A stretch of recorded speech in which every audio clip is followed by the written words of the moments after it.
ਬਰਸਾਂ ਮੇਰੇ ਸੋਹਣੇ ਪੰਜਾਬ ਦੀਆਂ। ਇਹ ਖੇਤ, ਇਹ ਫਸਲਾਂ, ਪੰਛੀਆਂ ਦੇ ਚਹਿਕਦੇ ਸੁਰ ਤੁਹਾਨੂੰ ਹੋਰ ਕਿਤੇ ਨਹੀਂ ਸੁਣਨ ਨੂੰ ਮਿਲਣੇ। ਇਹ ਕਿਸਾਨ ਜੋ ਆਪਣੀ ਪਤਨੀ ਦੇ ਨਾਲ ਮਿਲ ਕੇ ਕਿਨੂਆਂ ਦੀ ਖੇਤੀ ਕਰ ਰਿਹਾ। ਹਾਲਾਂਕਿ MBBS ਕੀਤੀ ਸੀ, ਡਾਕਟਰ ਸੀਗੇ, ਪਰ ਡਾਕਟਰੀ ਛੱਡ ਕੇ ਖੇਤੀਬਾੜੀ ਦੇ ਵੱਲ ਕਿਉਂ ਆਏ ਨੇ, ਸਾਰੀ ਗੱਲਬਾਤ ਅੱਜ ਕਰਾਂਗੇ।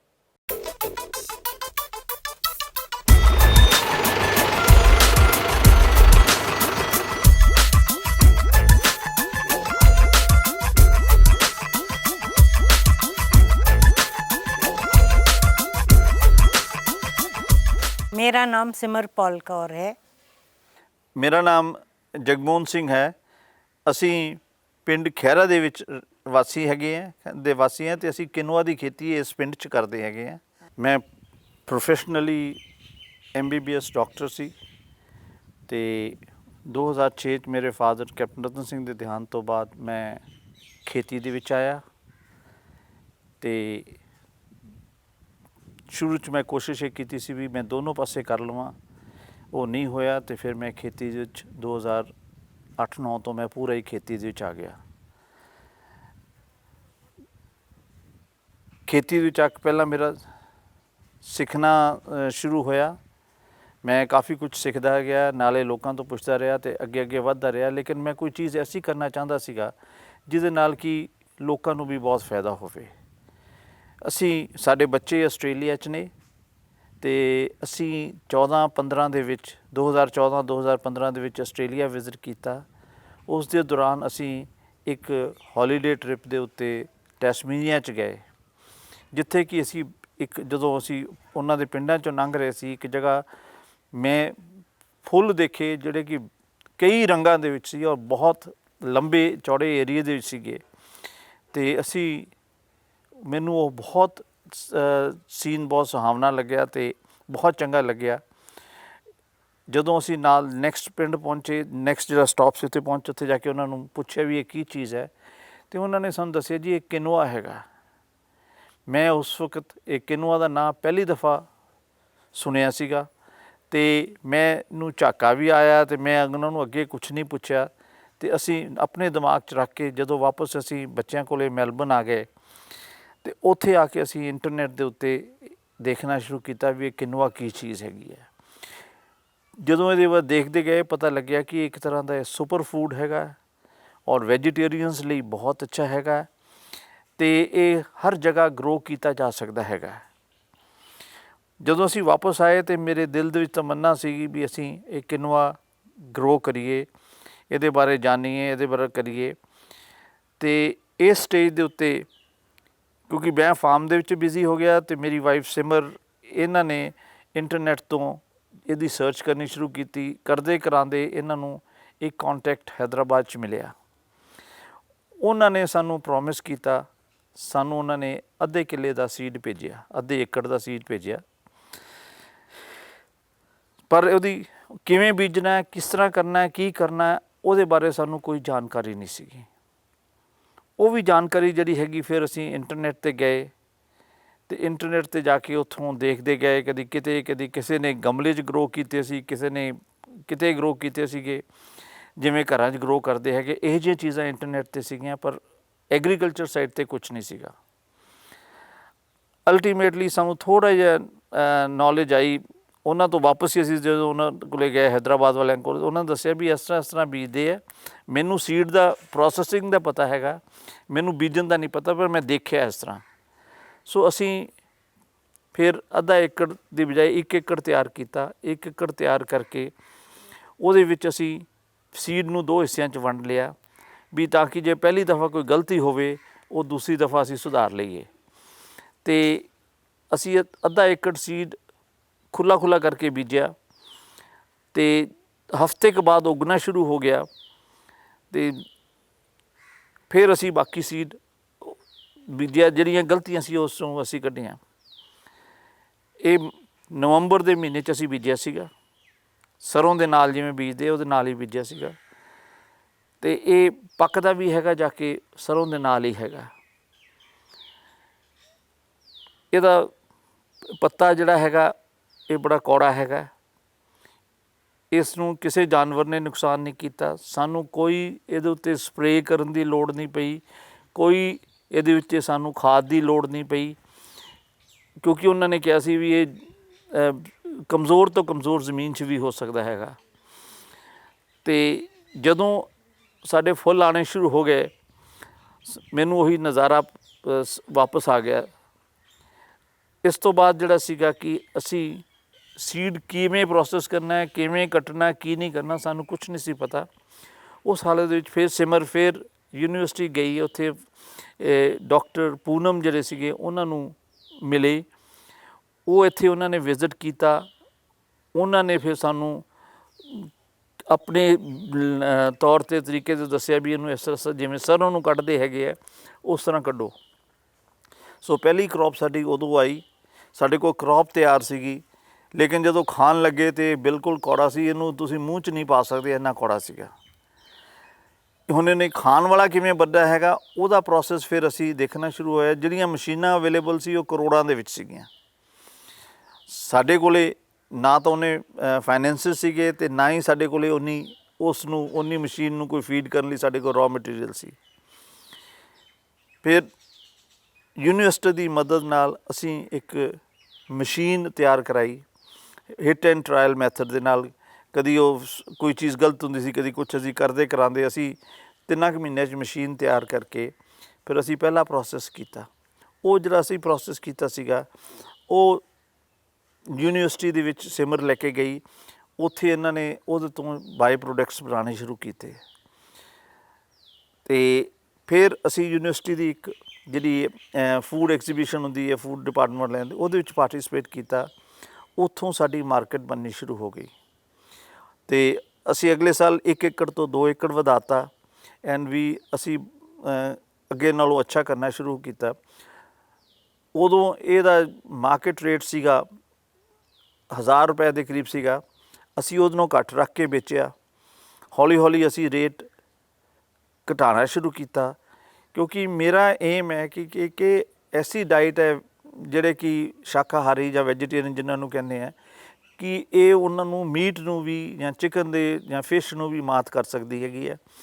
ਉਹਨਾਂ ਲਈ ਇਹ ਡਾਈਟ ਹੈਗੀ ਹੈ ਅਤੇ ਇਹ ਆਮ ਬੰਦੇ ਲਈ ਵੀ ਅਵੇਲੇਬਲ ਹੋਣੀ ਚਾਹੀਦੀ ਹੈ। ਮੇਰਾ ਏਮ ਹੈਗਾ ਕਿ ਮੈਂ ਇਹਨੂੰ ਅਲਟੀਮੇਟਲੀ ਆਪਣੇ ਪ੍ਰੋਸੈਸ, ਆਪਣੀ ਜਿੰਨੀ ਵੀ ਮੇਰੀ ਹੈਗੀ ਹੈ ਤਰੀਕਾ ਹੈਗਾ, ਉਹਦੇ ਵਿੱਚ ਰਿਫਾਈਨਮੈਂਟ ਕਰਕੇ ਇਹਨੂੰ ਮੈਂ 150 ਰੁਪਏ ਕਿਲੋ ਦੇ ਹਿਸਾਬ 'ਤੇ ਲੈ ਆਵਾਂ, ਜਿਹੜਾ ਕਿ ਅੱਜ ਮਾਰਕੀਟ ਦੇ ਵਿੱਚ ਤੁਹਾਨੂੰ 1000 ਤੋਂ 2500 ਰੁਪਏ ਕਿਲੋ ਤੱਕ ਅਲੱਗ-ਅਲੱਗ ਕੰਪਨੀਆਂ ਦੇ ਰਹੀਆਂ ਹੈਗੀਆਂ। ਅਤੇ ਇਹ ਹੈਗੀ ਛੋਟੀ ਜਿਹੀ ਕਹਾਣੀ ਸਾਡੀ ਕਿਨੂਆ ਦੀ। ਸਾਡੇ ਵਿੱਚ 2 ਸਾਲ ਦਾ ਅਸੀਂ ਕਿਨੂਆ ਕਰਕੇ ਆਸਟ੍ਰੇਲੀਆ 'ਚ ਫਸ ਗਏ ਸੀਗੇ, ਆਪਣਾ ਕਰੋਨਾ ਕਰਕੇ, ਅਤੇ ਉਹ ਸਾਡਾ 2 ਸਾਲ ਦਾ ਬ੍ਰੇਕ ਆ ਗਿਆ। ਅਸੀਂ ਇਸ ਸਾਲ ਫਿਰ ਨਵੰਬਰ 'ਚ ਬੀਜਾਂਗੇ ਅਤੇ ਕੋਸ਼ਿਸ਼ ਹੈ ਕਿ ਅਸੀਂ 2 ਏਕੜ ਦੁਬਾਰਾ ਫਿਰ ਬੀਜੀਏ ਅਤੇ ਅੱਗੇ ਸਾਡੀ ਕੋਸ਼ਿਸ਼ ਜਾਰੀ ਰਹੂਗੀ। ਜਿਸ ਤਰ੍ਹਾਂ ਟਾਈਮ ਨਿਕਲੇਗਾ ਅਸੀਂ ਆਪਣੇ ਖਰਚੇ ਜਿਹੜੇ ਇਹ 'ਤੇ ਹੋ ਰਹੇ ਉਹਨਾਂ ਦੇ ਉੱਤੇ ਵੀ ਕਾਬੂ ਪਾਵਾਂਗੇ। ਅਤੇ ਇਹਦੇ ਜਿਹੜੇ ਖਰਚੇ ਹੈਗੇ ਨੇ, ਮੇਨ ਇਹਦਾ ਹੈਗਾ ਸੀਡ ਦਾ ਕੋਸਟ, ਬਾਕੀ ਬਿਜਾਈ ਦਾ ਕੋਸਟ ਇਹਦਾ ਓਨਾ ਹੀ ਹੈਗਾ ਜਿੰਨਾ ਕਿ ਇੱਕ ਸਰੋਂ ਦਾ ਹੁੰਦਾ ਹੈਗਾ, ਸਰੋਂ ਦੇ ਖੇਤ ਦਾ ਹੁੰਦਾ ਹੈਗਾ। ਜਿਹੜੀ ਕਟਾਈ ਹੈਗੀ ਹੈ ਇਹਦੀ ਹੱਥਾਂ ਨਾਲ ਹੁੰਦੀ ਹੈ, ਕਿਉਂਕਿ ਇਹ ਬਹੁਤ ਛੇਤੀ ਝੜ ਜਾਂਦਾ ਹੈਗਾ। ਉਸ ਤੋਂ ਬਾਅਦ ਦਾਣੇ ਵੀ ਕੱਢਣੇ ਸਰੋਂ ਵਾਂਗੂ ਨਿਕਲ ਜਾਂਦੇ ਹੈਗੇ ਨੇ, ਲੇਕਿਨ ਉਸ ਤੋਂ ਬਾਅਦ ਜਿਹੜਾ ਖਰਚਾ ਹੈਗਾ ਉਹ ਸ਼ੁਰੂ ਹੁੰਦਾ ਹੈ ਕਿ ਇਹਦੀ ਜਿਹੜੇ ਉੱਪਰੋਂ ਕੜੱਤਨ ਜਿਹੜੀ ਹੈਗੀ, ਕੌੜਾਪਨ ਜਿਹੜਾ ਹੈਗਾ, ਉਹਨੂੰ ਕਿਵੇਂ ਘਟਾਇਆ ਜਾਵੇ।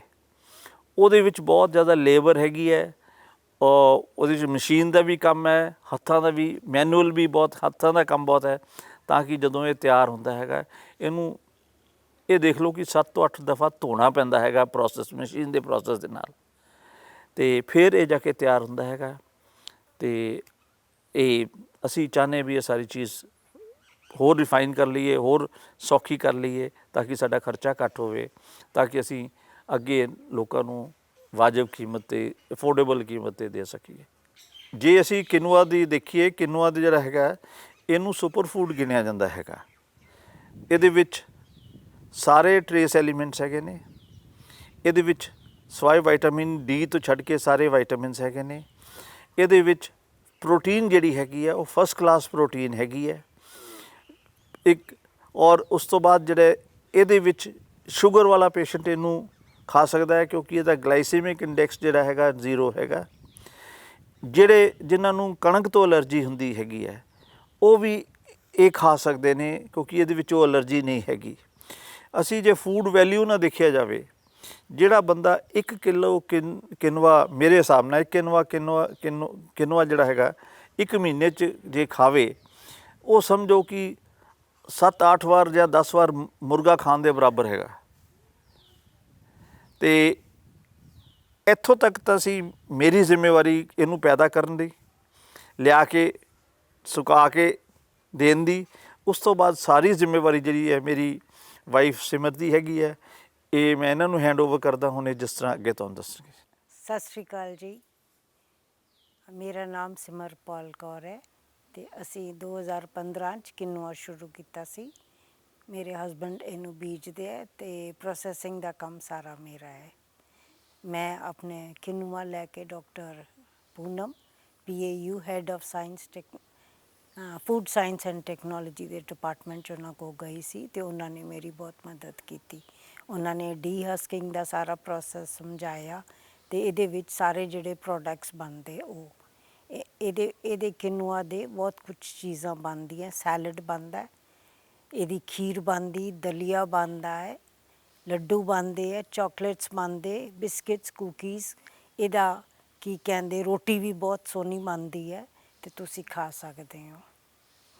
ਇਹਨੂੰ ਕਿਨੂਆ ਨੂੰ ਸਭ ਤੋਂ ਪਹਿਲਾਂ ਰਾਤ ਨੂੰ ਭਿਗੋ ਦਿਓ ਜਾਂ 6-8 ਘੰਟੇ, ਜਦੋਂ ਵੀ ਤੁਸੀਂ ਖਾਣਾ ਉਹਨੂੰ ਭਿਗੋ ਦਿਓ। ਵਿੱਚ 1 ਚਮਚ ਨਿੰਬੂ ਦਾ ਜੂਸ ਪਾ ਕੇ, ਜੇ ਨਹੀਂ ਹੈਗਾ ਤਾਂ ਸਿਰਕਾ ਵੀ ਤੁਸੀਂ ਪਾ ਸਕਦੇ ਹੋ। ਇਹਨੂੰ ਸਵੇਰ ਨੂੰ ਜਦੋਂ 6-8 ਘੰਟੇ ਬਾਅਦ ਤੁਸੀਂ ਇਹਨੂੰ ਚੰਗੀ ਤਰ੍ਹਾਂ ਧੋ ਲਿਓ 7-8 ਵਾਰ, ਜਦ ਤੱਕ ਕਿ ਪਾਣੀ ਬਿਲਕੁਲ ਸਾਫ਼ ਨਹੀਂ ਹੁੰਦਾ।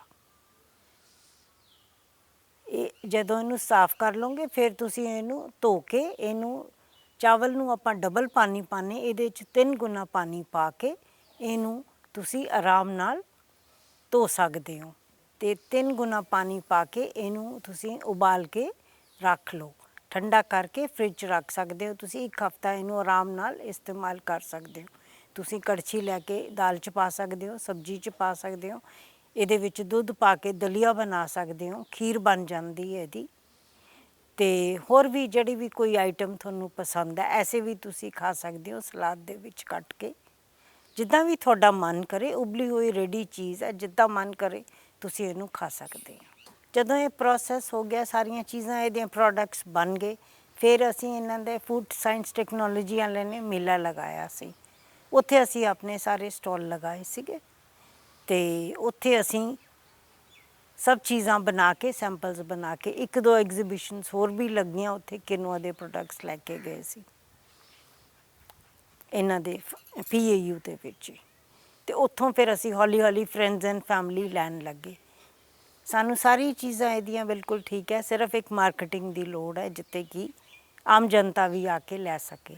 ਫੋਨ ਕਰਨ ਤਾਂ ਡਿਲੀਵਰੀ ਉਹਨਾਂ ਦੇ ਅਸੀਂ ਦੇ ਸਕੀਏ, ਇਹ ਚੀਜ਼ ਚਾਹੁੰਦੇ ਹਾਂ ਅਸੀਂ। ਦੇਖੋ ਜੀ, 1 ਏਕੜ ਕਿਨੂਆ ਗਰੋ ਕਰਨ ਲਈ ਉਹਦਾ ਤਕਰੀਬਨ ਖਰਚਾ 8 ਤੋਂ 10 ਹਜ਼ਾਰ ਰੁਪਇਆ ਸਾਰਾ। ਉਹਦੇ ਵਿੱਚ ਉਹਦੇ ਬੀਜ ਦੀ ਕੀਮਤ ਆ ਗਈ, ਬੀਜਣ ਦੀ ਕੀਮਤ ਆ ਗਈ, ਉਹਦੀ ਦੇਖਭਾਲ ਦੀ ਕੀਮਤ ਆ ਗਈ, ਉਸ ਤੋਂ ਬਾਅਦ ਉਹਦੀ ਹਾਰਵੈਸਟਿੰਗ ਤੱਕ ਆ ਗਈ। ਇਹ ਇੱਥੇ 10,000 ਤੱਕ ਖਰਚਾ ਹੈਗਾ। ਜਿਹੜਾ ਖਰਚਾ ਸ਼ੁਰੂ ਹੁੰਦਾ ਹੈ ਜਦੋਂ ਇਸ ਤੋਂ ਬਾਅਦ ਇਹਨੂੰ ਪ੍ਰੋਸੈਸ ਕਰੀਦਾ ਹੈਗਾ ਤਾਂ ਕਿ ਇਹ ਖਾਣ ਜੋਗਾ ਹੋ ਜਾਵੇ, ਉਹ ਜਿਹੜਾ ਖਰਚਾ ਜਿਹੜਾ ਹੈਗਾ ਉਹ ਤਕਰੀਬਨ ਸਾਡੇ ਕੋਲ ਇਸ ਵਕਤ ਪੌਣੇ ਕੁ 200 ਰੁਪਏ ਕਿਲੋ ਪੈ ਜਾਂਦਾ ਸਾਨੂੰ, ਜਿਸ ਕਰਕੇ ਕਿ ਸਾਡੀ ਕੀਮਤ ਇਹ ਜ਼ਿਆਦਾ ਹੈਗੀ ਹੈ। ਅਤੇ ਇਹੀ ਚੀਜ਼ ਅਸੀਂ ਕੰਟਰੋਲ ਕਰਨਾ ਚਾਹੁੰਦੇ, ਇਹੀ ਚੀਜ਼ ਅਸੀਂ ਘਟਾਉਣਾ ਚਾਹੁੰਦੇ ਹੈਗੇ ਹਾਂ। ਅਸੀਂ ਕਾਫੀ ਘਟਾ ਗਏ ਹਾਂ। ਪਹਿਲੇ ਸਾਲ ਸਾਡਾ ਇਹ ਖਰਚਾ, ਪ੍ਰੋਸੈਸਿੰਗ ਦਾ ਖਰਚਾ, ਮਸ਼ੀਨ ਦਾ ਖਰਚਾ ਪਾ ਕੇ ਸਾਨੂੰ ਤਕਰੀਬਨ 600 ਰੁਪਏ ਕਿਲੋ ਪਿਆ ਸੀਗਾ। ਹੁਣ ਉਹ ਸਾਡਾ ਪੌਣੇ ਕੁ 200 ਰੁਪਏ 'ਤੇ ਆ ਗਿਆ ਹੈਗਾ। ਅਤੇ ਵੀ ਅਸੀਂ ਅਗਲੇ ਐਤਕੀ ਜਦੋਂ ਸਾਰੇ ਇੰਪਰੂਵਮੈਂਟ ਕਰਕੇ ਮੈਂ ਇਹਨੂੰ ਹੋਰ ਘਟਾਉਣਾ ਚਾਹੁੰਦਾ ਹੈਗਾ। 10,000 ਜਿਹੜਾ ਹੈਗਾ, 10,000 ਦਾ ਖਰਚਾ 2015-16 ਦਾ ਸੀਗਾ।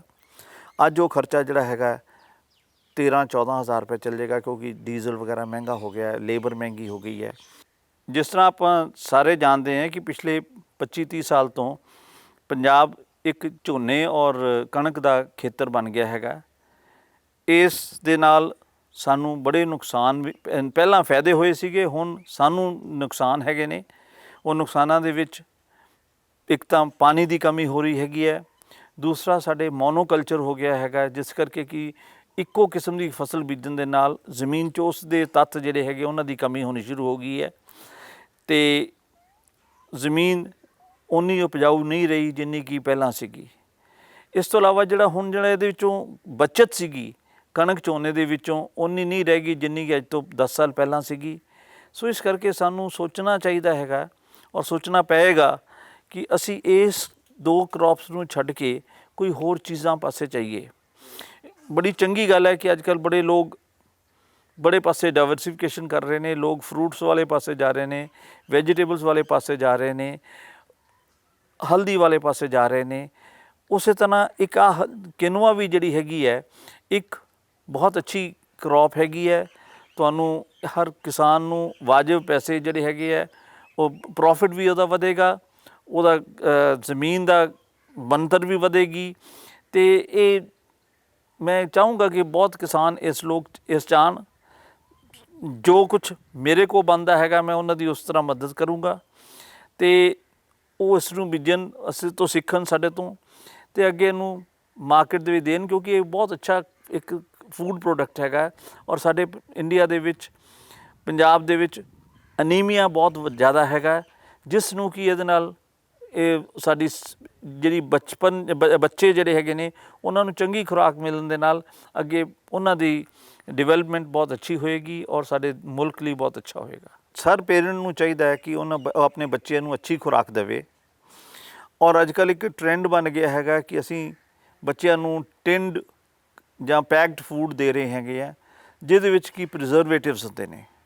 ਉਹ ਪ੍ਰੀਜ਼ਰਵੇਟਿਵਸ ਵੀ ਕਾਫੀ ਨੁਕਸਾਨ ਕਰਦੇ ਨੇ, ਕਈਆਂ ਨੂੰ ਸੂਟ ਵੀ ਨਹੀਂ ਕਰਦੇ, ਕਈਆਂ ਨੂੰ ਐਲਰਜੀ ਵੀ ਹੋ ਜਾਂਦੀ ਹੈਗੀ ਹੈ। ਨਾਲੇ ਉਹਨਾਂ 'ਚ ਉਨੀ ਫੂਡ ਵੈਲਿਊ ਨਹੀਂ ਹੁੰਦੀ। ਮੈਂ ਚਾਹੁੰਦਾ ਕਿ ਪੇਰੈਂਟਸ ਜਿਹੜੇ ਹੈਗੇ ਨੇ, ਅੱਜ ਕੱਲ੍ਹ ਸਾਰਿਆਂ ਦੇ ਕੋਲ ਇੰਟਰਨੈਟ ਹੈਗਾ, ਉਹ ਇੰਟਰਨੈਟ 'ਤੇ ਜਾ ਕੇ ਕਿਨੂਆ ਦੇ ਬਾਰੇ ਪੜ੍ਹਨ, ਕਿਨੂਆ ਦੇ ਫਾਇਦਿਆਂ ਬਾਰੇ ਪੜ੍ਹਨ, ਕਿਨੂਆ ਦੀ ਰੈਸਪੀਜ਼ ਬਾਰੇ ਪੜ੍ਹਨ ਅਤੇ ਉਸ ਦਾ ਫਾਇਦਾ ਉਠਾ ਕੇ ਬੱਚਿਆਂ ਨੂੰ ਬਚਪਨ ਤੋਂ ਇਹ ਉਹਨਾਂ ਦੀ ਖੁਰਾਕ ਦੇ ਵਿੱਚ ਐਡ ਕਰਨ, ਤਾਂ ਕਿ ਉਹਨਾਂ ਨੂੰ ਅੱਛੀ ਖੁਰਾਕ ਮਿਲੇ, ਪ੍ਰੋਟੀਨ ਮਿਲੇ ਔਰ ਉਹਨਾਂ ਦੀ ਡਿਵੈਲਪਮੈਂਟ ਜਿਹੜੀ ਹੈਗੀ ਹੈ, ਦਿਮਾਗੀ, ਜਿਸਮਾਨੀ ਸਾਰੀ ਡਿਵੈਲਪਮੈਂਟ ਜਿਹੜੀ ਹੈਗੀ ਹੈ ਉਹ ਅੱਛੀ ਤਰ੍ਹਾਂ ਹੋਵੇ ਔਰ ਉਸ ਦੇ ਵਿੱਚ ਅੱਛੇ ਇਨਸਾਨ ਬਣਨ ਦੇ ਵਿੱਚ ਮਦਦ ਕਰਨ। ਤੁਸੀਂ ਬੱਚਿਆਂ ਨੂੰ ਕਿਨੂਆ ਕਈ ਫਾਰਮਸ 'ਚ ਦੇ ਸਕਦੇ ਹੋ। ਦਲੀਆ ਹੋ ਜਾਂਦਾ, ਖਿਚੜੀ ਹੋ ਗਈ, ਇਹਦੇ ਵਿੱਚ ਲੱਡੂ ਬਣ ਜਾਂਦੇ, ਬੱਚਾ ਨਹੀਂ ਖਾਂਦਾ, ਚਾਕਲੇਟ ਬਣ ਜਾਂਦੇ, ਬਿਸਕਿਟਸ ਬਣਦਾ, ਰੋਟੀ ਦੇ ਫਾਰਮ 'ਚ ਦੇ ਸਕਦੇ ਹੋ। ਔਰ ਇਹਦੀ ਬਹੁਤ ਸਾਰੀਆਂ ਚੀਜ਼ਾਂ ਬਣ ਸਕਦੀਆਂ, ਤੁਸੀਂ ਜਿਵੇਂ ਮਰਜ਼ੀ ਮਿਠਾਈ ਬਣਾਉਣੀ ਆ ਵਿੱਚ ਐਡ ਕਰ ਸਕਦੇ ਹੋ। ਜਿਵੇਂ ਆਪਾਂ ਚਾਵਲ ਦਾਲ ਮਿਕਸ ਕਰਕੇ ਦਲੀਆ ਬਣਾਉਂਦੇ, ਵਿੱਚ ਐਡ ਕਰ ਲਓ, ਇਕੱਲੀ ਦਾਲ 'ਚ ਕੜਛੀ ਪਾ ਦਿਓ, ਉਹ ਵੀ ਉਹਨੂੰ ਬੱਚੇ ਨੂੰ ਨਿਊਟ੍ਰੀਸ਼ਨ ਮਿਲੇਗੀ। ਬਾਕੀ ਕਿਨੂਆ ਇੱਕ ਐਸੀ ਵਰਸੇਟਾਈਲ ਚੀਜ਼ ਹੈ, ਜਿਸ ਮਰਜ਼ੀ ਖਾਣੇ 'ਚ ਜਿਸ ਮਰਜ਼ੀ ਫਾਰਮ 'ਚ ਬਣਾ ਸਕਦੇ ਹੋ। ਦੇਖੋ, ਇਹ ਜਿਹੜਾ ਕਿਨੂਆ ਦਾ ਜੋ ਕੁਛ ਵੀ ਹੋਇਆ ਹੈਗਾ, ਇੱਛਾ ਮੇਰੀ ਸੀਗੀ, ਪਰ ਸਿਮਰ ਤੋਂ ਬਿਨਾਂ ਨਹੀਂ ਸੀ ਬਣ ਸਕਦਾ ਕੰਮ, ਕਿਉਂਕਿ ਇਹ ਇਹਦੀ ਮਿਹਨਤ ਸੀਗੀ ਕਿ ਇਹਨੇ ਮੈਨੂੰ ਸੀਡ ਲੈ ਕੇ ਦਿੱਤਾ। ਅਤੇ ਉਸ ਤੋਂ ਬਾਅਦ ਜਦੋਂ ਸੀਡ ਮੈਂ ਲਿਆ ਕੇ ਇਹਨੂੰ ਦੇ ਦਿੱਤਾ, ਇਹਦੇ ਮੱਥੇ ਮਾਰਿਆ ਮੈਂ, ਅਤੇ ਇਹ ਅੱਗੇ ਮੁਸੀਬਤ ਇਹਦੀ ਸੀ ਵੀ ਉਹਨੂੰ ਹੁਣ ਇਹ ਕਿਵੇਂ ਸਾਫ਼ ਕਰੇ, ਕਿਵੇਂ ਵੇਚੇ, ਕਿਵੇਂ ਕਰੇ, ਉਹ ਕੰਮ ਇਹਦਾ ਸੀਗਾ। ਮੈਂ ਤਾਂ ਜੱਟਾਂ ਵਾਲਾ ਕੰਮ ਮੈਂ ਕੀਤਾ, ਬਾਕੀ ਕੰਮ ਇਹਦਾ ਸੀਗਾ। ਹਾਂਜੀ, ਇਹਨਾਂ ਨੇ ਸਾਰਾ ਕੁਛ ਕੀਤਾ, ਉਹਦਾ ਬਣਾਇਆ, ਕਰਿਆ। ਨਾਟ ਸ਼ੋਰ what to do, what not to do, but he started it, made it।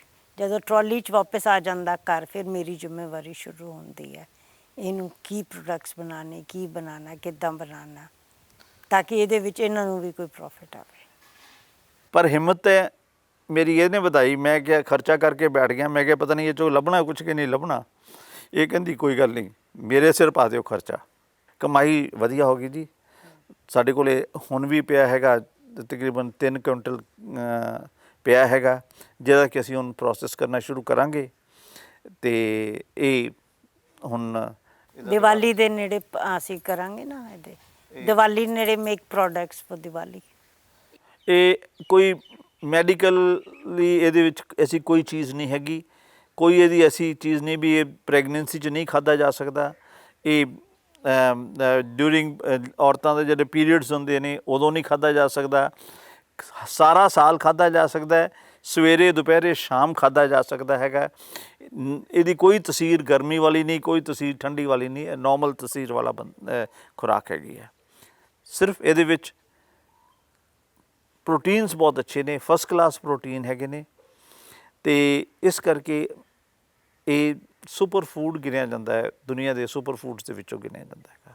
ਹਾਂਜੀ, ਆਸਟ੍ਰੇਲੀਆ ਦੇ ਵਿੱਚ ਜਿਹੜਾ ਹੈਗਾ ਲੋਕ ਇਹਨਾਂ ਨੂੰ ਕਾਫੀ ਹਰ ਜਿਹੜਾ ਸਟੋਰ ਹੈਗਾ ਉੱਥੇ ਕਿਨੂਆ ਮਿਲਦਾ ਹੈਗਾ, ਔਰ ਲੋਕ ਕਿਨੂਆ ਉੱਥੇ ਰੈਗੂਲਰਲੀ ਖਾਂਦੇ ਨੇ ਆਪਣੇ ਡਾਈਟ ਦੇ ਵਿੱਚ। ਅਲੱਗ-ਅਲੱਗ ਚੀਜ਼ਾਂ ਦੇ ਵਿੱਚ ਉਹਨਾਂ ਦਾ ਖਾਣਾ ਅੰਗਰੇਜ਼ੀ ਖਾਣਾ ਗਿਣਿਆ ਜਾਂਦਾ ਹੈ। ਉਹ ਅੰਗਰੇਜ਼ੀ ਖਾਣਾ ਦੇ ਵਿੱਚ ਆਪਣੇ ਹਰ ਚੀਜ਼ ਦੇ ਵਿੱਚ ਇਹ ਥੋੜ੍ਹਾ ਪਾ ਕੇ ਖਾਂਦੇ ਹੈਗੇ ਨੇ। ਅਤੇ ਠੀਕ ਹੈ, ਉਹ ਖੀਰ ਨਹੀਂ ਖਾਂਦੇ ਹੈਗੇ, ਖੀਰ ਤਾਂ ਸਾਡਾ ਖਾਣਾ ਹੈਗਾ, ਲੇਕਿਨ ਬਾਕੀ ਚੀਜ਼ਾਂ ਜਿਵੇਂ ਹੈਗੀਆਂ ਆਪਣੇ ਸੈਲਡਸ ਹੋ ਗਏ, ਉਸ ਤੋਂ ਬਾਅਦ ਜਿਹੜੇ ਹੈਗੇ ਉਹਨਾਂ ਦੀ ਸਵੀਟ ਡਿਜ਼ਰਟਸ ਹੋ ਗਏ, ਉਹਨਾਂ ਵਿੱਚ ਖਾਂਦੇ ਨੇ। ਅਤੇ ਇਸ ਤੋਂ ਇਲਾਵਾ ਇਹ ਜਿਹੜਾ ਹੈਗਾ ਆਪਣਾ ਜਦੋਂ ਉਹ ਕੁੱਕ ਕਰਦੇ ਨੇ ਉਹਨਾਂ ਦਾ ਉਹ ਆਪਾਂ ਤਾਂ ਅਲੱਗ-ਅਲੱਗ ਚੀਜ਼ਾਂ ਬਣਾ ਕੇ ਆਉਂਦੀਆਂ ਹੈਗੀਆਂ ਉਹਨਾਂ ਦਾ, ਕਿਉਂਕਿ ਉਹ ਮੀਆਂ ਬੀਬੀ ਸਾਰਾ ਕੁਝ ਉਹਨਾਂ ਨੇ ਕਰਨਾ ਹੁੰਦਾ, ਇੱਕੋ ਹੀ ਪਲੇਟ 'ਚ ਸਭ ਕੁਝ ਹੁੰਦਾ ਹੈ। ਉਸ ਪਲੇਟ ਦੇ ਵਿੱਚ ਤੁਹਾਨੂੰ ਕਿਨੂਆ ਵੀ ਦਿਖ ਜਾਊਗਾ। ਜਿਸ ਦਿਨ ਵੈਜੀਟੇਰੀਅਨ ਖਾਣਾ ਬਣਿਆ ਹੋਊਗਾ, ਜਿਸ ਦਿਨ ਨੋਨ ਵੈਜੀਟੇਰੀਅਨ ਹੈ ਉਸ ਦਿਨ ਸ਼ਾਇਦ ਨਾ ਹੋਵੇ, ਬਾਕੀ ਦਿਨ ਉਹਦੇ ਵਿੱਚ ਕਿਨੂਆ ਕਿਸੇ ਨਾ ਕਿਸੇ ਤਰੀਕੇ ਦੇ ਵਿੱਚ ਮਿਲ ਜਾਂਦਾ ਹੈਗਾ ਉਹਨਾਂ ਦੇ। ਕਾਫੀ ਲੋਕ ਇਸਤੇਮਾਲ ਕਰਦੇ ਨੇ ਔਰ ਬੜੀ ਵੱਡੀ ਇੰਡਸਟਰੀ ਹੈਗੀ ਉੱਥੇ। ਹੁਣ ਇਹ ਦੇਖੋ, ਇਹ ਉਹੀ ਚੀਜ਼ ਹੈ ਜਿਹੜੀ ਉਹਦੇ ਵਿੱਚੋਂ ਦਿਖਾਓ ਇੱਕ ਮਿੰਟ।